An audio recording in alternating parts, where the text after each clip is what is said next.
Turno ahora para el señor diputado don Jonathan de Felipe Lorenzo, del Grupo Parlamentario Nacionalista Canario, sobre el aumento de las unidades y los ciclos en las escuelas rurales y unitarias para dar cumplimiento a la resolución de la Viceconsejería de Educación y Universidades que dictan las instrucciones para la oferta educativa y recursos en las escuelas unitarias y los colectivos de escuelas rurales, dirigida a la señora consejera de Educación, Universidades, Cultura y Deporte. Adelante.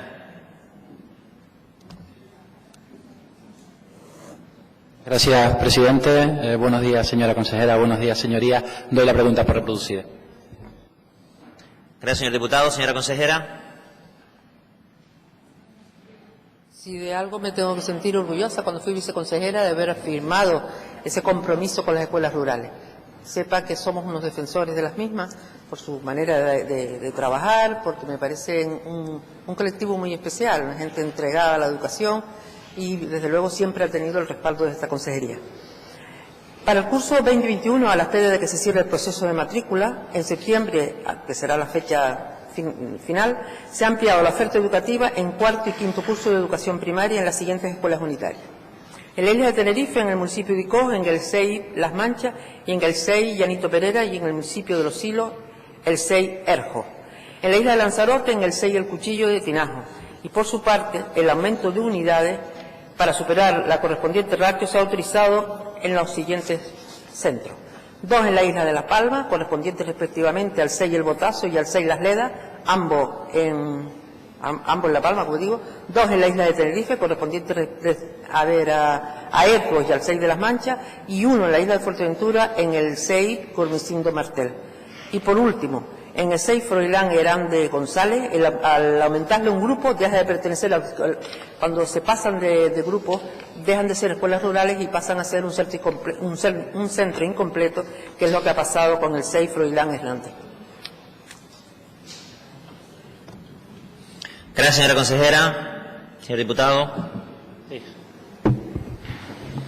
Sí, muchas gracias, señora consejera. La verdad que me ha agradado su intervención y me ha agradado muchísimo de que esté del lado de esa resolución necesaria que viene a darle viabilidad jurídica al acuerdo marco y viabilidad jurídica, que es lo que se pretendió en su momento. Yo creo que usted recogió muy bien el testigo de Isaac Godoy en el año 2007 y, de alguna forma, el artículo 56 de la Ley de Educación, que al final es el cumplimiento de una norma. Nadie duda, y yo creo que puede parecer en este momento que es un discurso que traerlo al Parlamento es antiguo, cuando se está hablando de brecha digital y de formación online y de formación presencial. Usted dice que de alguna forma se quiere, por parte de la Consejería, hacer mucho hincapié en la formación presencial, reforzar la formación presencial. Yo creo que las escuelas rurales en este momento pueden ayudar a no masificar los centros de referencia y, sobre todo, a evitar los desplazamientos, pero es que las escuelas rurales, como se les llamó en su momento despectivamente y que hoy decimos con honor escuelas de laderas, las escuelas de laderas en Canarias pueden salvar el equilibrio demográfico y pueden salvar en este momento quizás la economía y la diversificación económica en cuanto a la agricultura se refiere en este siglo. Puede ser que quizás esté siendo demasiado ambicioso, quizás esté siendo demasiado exagerado, pero cuando la pandemia nos mandó al rincón de pensar, cuando nos mandó a nuestras casas, nos preguntábamos qué pasaba y qué había pasado con esos canteros, dónde habían quedado esos canteros. Pero automáticamente teníamos que hacernos otra pregunta: ¿dónde habían quedado 85 escuelas que han desaparecido desde el año 2008? 85 escuelas rurales que van en consonancia de esa forma de conciliar la familia, de vivir pegado al campo y de vivir con los servicios que se necesitan para poder seguir pegado al campo sin necesidad, señora consejera, de que sea por una cuestión romántica, sino con los mismos servicios que puede tener otro colegio de referencia. Por lo tanto, agradezco muchísimo su respuesta, de verdad. Yo creo que debe ser una apuesta de su consejería y le agradezco muchísimo que haya subido a segunda unidad, y aunque a veces la inspección no crea en esto, ellos no están para... Gracias, señor diputado. Señora consejera.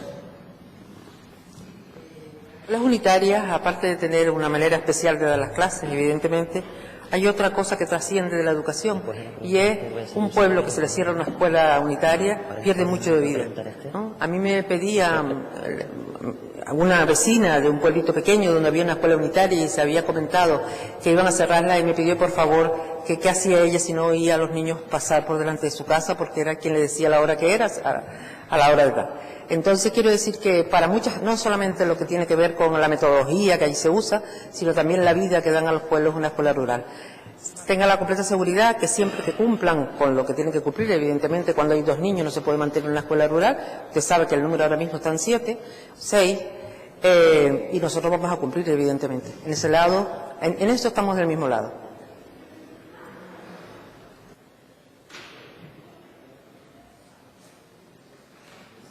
Gracias.